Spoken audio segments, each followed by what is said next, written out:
So the Sinn U50.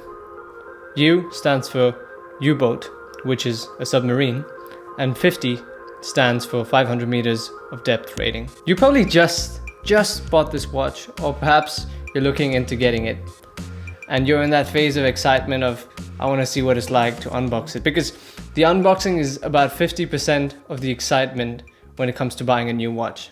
So let's indulge. So just before we get into the unboxing, I want to take a look at the box itself. I really like the color, matte black with that white font. The contrast is really nice, and especially the text is beautifully done. You generally don't see watch brands really focus on their font, and this cursive style font is really nice. Getting into it, we see the guarantee card. Here it doesn't have any of the information filled in because this is sort of a demo piece. Well, it's a review unit, so it's not a personal watch, so those are not there. And there's the manual sort of handbook, which is really nice. I like the detail they put into all of their literature and specifics. Even if you go to the Sinn website, you see so many details that they have available for watch enthusiasts, and that's a first for most brands. Essentially, most watch brands don't care enough to put all the details on their site for the enthusiasts.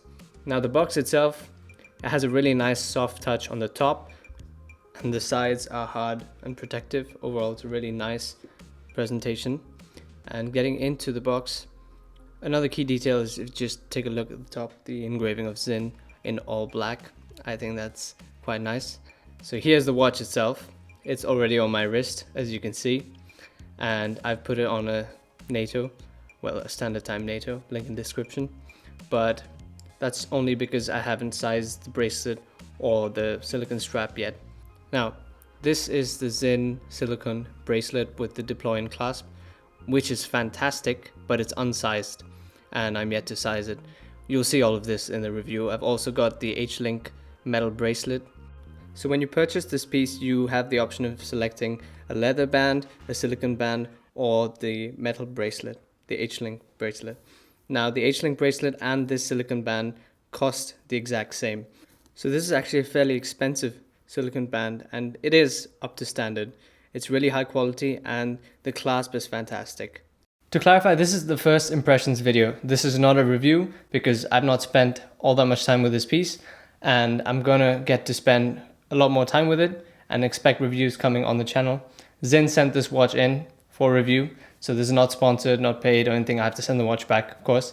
It was really nice of them to send it in, and that's pretty much thanks to you guys watching, liking the videos and subscribing. So thanks for that, and because of that we have better content and more. Sinn said that this piece is not optically perfect. These are review pieces, so essentially this is one of their marketing watches that does travel from place to place, and it's not brand new. And that's kind of funny because when I opened the box and checked out the watch, as you can see, there's hardly any blemishes at all. It's basically brand new, but it doesn't have stickers on it. I think that's the only difference. So this is pretty much what it's like to receive and unbox and experience this piece. So now a little bit about the specs. 41 millimeters of case diameter and 11 millimeters of thickness. So these two are really important because after looking at the U1 quite a few times, I really expected this piece to be a little bit bigger.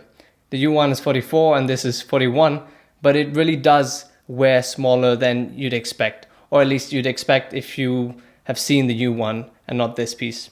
Now the 11 millimeters of thickness is what actually surprised me the most.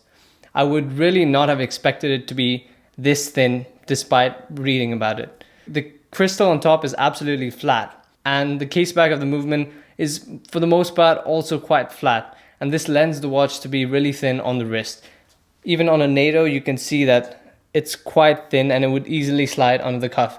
And now you've got two pieces of cloth sitting underneath. This is not a single pass NATO. This is actually the standard time horology NATO strap, link in description. So anyway, 11 millimeters of thickness was super surprising to me, especially in terms of how it wore on the wrist. Why? It's not because you can't have a thin watch. I mean, the Bulgari Octo Finissimo is extremely thin, but this is a dive watch. And typically when you have dive watches, you don't really see thicknesses below 13 millimeters. And you especially don't see depth ratings above 300 meters, they're not all that common. Now the U1 does cost a little bit less, but it's a lot bigger and it has 1,000 meters of depth rating. That's 1 kilometer underneath. That's insane. But even though this U50 is half that, 500 meters, it's still punching way above any of the other watches in the same range, apart from the U1 of course. But 500 meters of depth rating with just a thickness of 11 millimeters and such a flat case profile, it really lends itself to be something quite special on the wrist. Now onto the case. So this is German submarine steel. What does that mean in a watch? Well, it means that it's really fantastic in the ocean. It's really good in salt water, and the bead blaster finish really has a nice texture to it, and it doesn't scratch all that easily. Now, speaking of scratching, there's a Tegiment coating on the bezel. So the U50, you can get it with an entire Tegiment coated case and bezel, or the base model, which is this, is just the Tegiment coating on the bezel. So what is that? That's essentially a further treatment to harden the surface from scratching. So the bezel is one of the first things that does get scratched on a watch because it protrudes. And as a result of the Tegiment coating, this one should be really resistant to that. But this is only the first impressions video, so we'll know more about that in the review. Now, another thing that's really key to this watch is the crystal. Well, not just this watch, I guess, all Sinn watches. Sinn is one of the brands that's known for its excellent, very excellent AR coating on the crystal. So at most angles, you really don't notice any reflections whatsoever. It kind of looks like there's no crystal. But there's also something very peculiar about this that I noticed after a few hours of wearing it. Since the AR coating is so good, you only see reflections if you put it into a direct source of light. As you can see, I'm pointing it directly at a big softbox I have here, and therefore you can see the reflection a little bit. But most angles, any angle that you don't point the crystal to a source of light, you don't see any reflections whatsoever. But as a result of this, you do see any coating on top of the crystal. So you typically notice fingerprints and smudges very easily. And that was something very odd to me, because at first I thought, okay, I guess the AR tech was a little overhyped. But that's not the case. It's just that I couldn't keep the crystal clean enough. And you really need a fine microfiber cloth to remove all the fingerprints. A shirt, rubbing it, it just won't do.